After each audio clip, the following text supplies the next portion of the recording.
আজ আনন্দ নাড়ু বানানো হবে।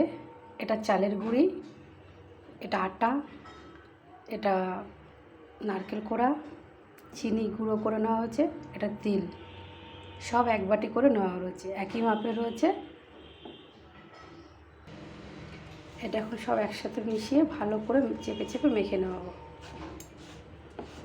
কিছুক্ষণ মাখলে পরে আস্তে করে জল ছেড়ে দেবে। সেই নারকেলের যে জলটা আছে সেই জলে এটা মাখা হয়ে যাবে, কোনো জল লাগবে না। আর যদি জল লাগে তো সামান্য একটুখানি পরে দেব। এটা ভালো করে এখন মেখে নেব। এখানে যে চিনির গুঁড়ো আছে আর নারকেল আছে সেটা থেকে আস্তে আস্তে করে জল ছেড়বে। ভালো করে চেপে চেপে মেখে নেব। আমার এটা যা জল বেরোচ্ছে আর জল লাগবে না। ভালো করে মেখে নিয়ে গোল গোল নাড়ুর মতো করে তেলে ভাজবো। কালারটা হালকা বাদামি হলেই দেখতে সুন্দর লাগবে। গ্যাসে কড়াই বসিয়ে দিলাম।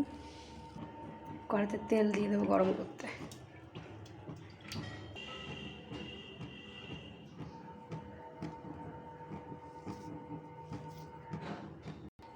তেল গরম হয়ে গেছে, এবার একটা করে নাড়ু ছেড়ে দেবো।